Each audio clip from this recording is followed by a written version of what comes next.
You seem like you seem like a you seem like a pretty special leader with all the things that you've been able to accomplish in your life, and you've been around, a lot of clubhouses. And who was the best leader that you played with? Who was the best player that you led, that you felt like really took charge of the team and in the time that you were playing ball?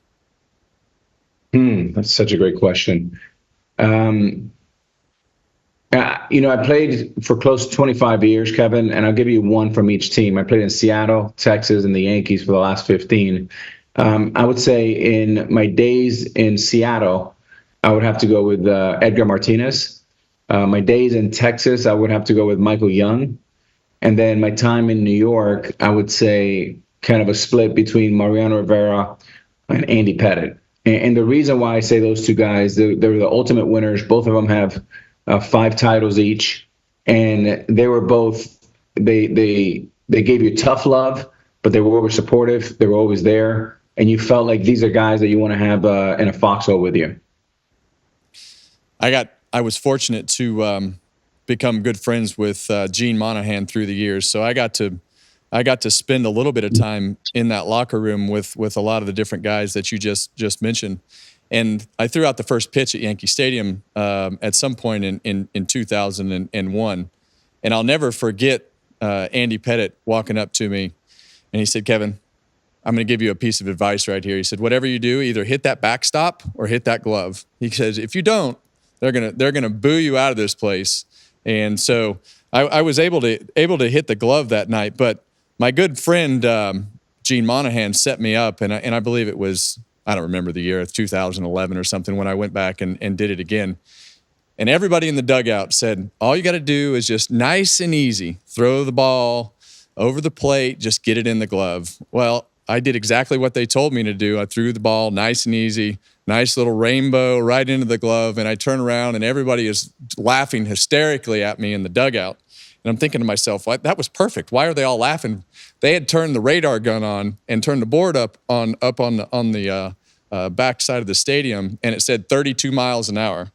And I thought to myself, I said, I have never been set up worse in my whole life than that particular situation, to be made fun of by a whole Major League Baseball team. What's the worst pitch that you've ever seen? What's the worst first pitch you've ever seen thrown in person? Well, I was going to say 32 miles an hour. That's pretty humbling when you play another sport that's not your expertise. That's probably as fast as I drive, where I can keep it safe. I've seen probably some type of knucklebar, something that went behind my head or something. But, in the big leagues, the one good thing about these guys is they throw really hard, but they have great control. So a lot of the craziness, I would say, you see it in amateur baseball or even the minor leagues, but nothing that jumps off the page, at the major league level. Yeah, but what about like the goofballs like me that are out there trying to throw a pitch for the first time, like a first pitch fan throw? 50 Cent was pretty interesting. Yeah, that was pretty much as bad as it gets. I want to go back to the different teams. The different teams that is definitely the Mount Rushmore. Let's go back to the different teams that you played for. You said Seattle, Texas, and New York. Explain to me the difference between Seattle and Texas compared to what you did in New York. What was that like? The difference between those two areas. Yeah, I mean, I would say Seattle and Texas are pretty similar. Two fan bases that love their team. They appreciate, loyalty. They appreciate hard work. Blue collar approach, head down, and great cities to live in. Media markets, obviously in that order. Seattle's the smallest, then Dallas, and obviously New York's the Mecca. And I would say nothing compares to being a Yankee. And even I think there's a delta between being a New York Met and a Yankee. The Yankees is like the Cowboys, like the Lakers. Everybody has an opinion. Very rarely do you see a fan say, "What do you think about the Yankees?" They say nothing. You either love the Yankees or you hate the Yankees. And I felt like I was right in the middle of that incredible rivalries all over the place for 15 years, and it was a lot of fun. Well, it's been 15 years since that last World Series win. What was that last World Series like?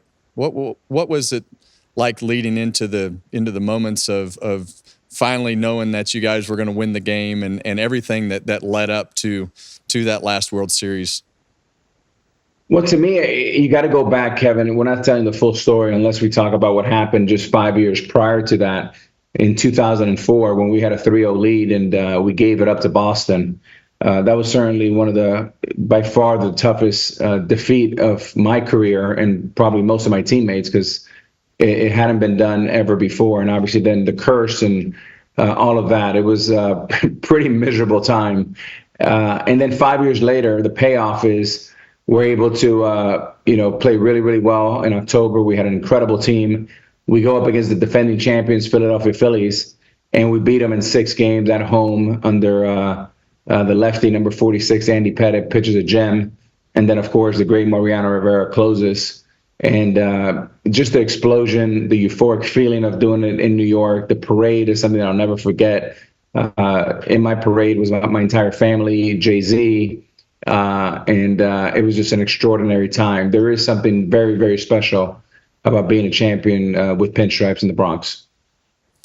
Yeah, there's people that thrive under that pressure and people that love that pressure, but there is nothing better than those moments when you're, the crowd standing on its feet and cheering for you, and you there's guys that cave and there's guys that thrive, and you guys always seem to be able to thrive in those particular moments.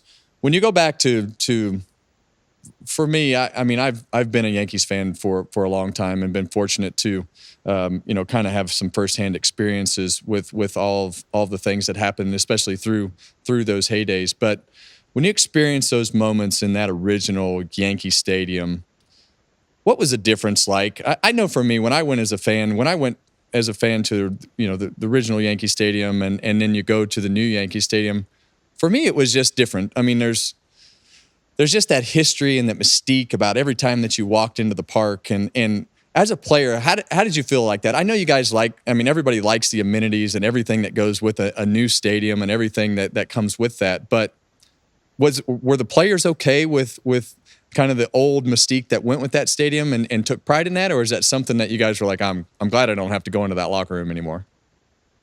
Well, I think you had split parties. I mean, I think if I was, and I don't want to speak for all my colleagues and teammates and former teammates, but I think everybody welcomed the new amenities in new Yankee Stadium, obviously for the fans, for the players, for the lockers. We had incredible hydro, anything you needed. It was like a 5-star hotel.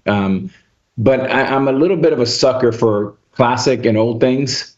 And there's really, in my opinion, no experience like a World Series game at the old Yankee Stadium with 56,000 people there, shoulder to shoulder going crazy.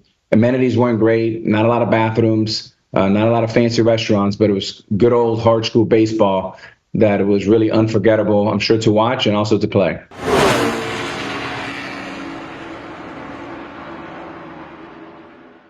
Hey, race fans, thanks for watching our video. For all NASCAR on Fox News, content, and the best clips from Fox Sports, be sure to follow and subscribe to our channel.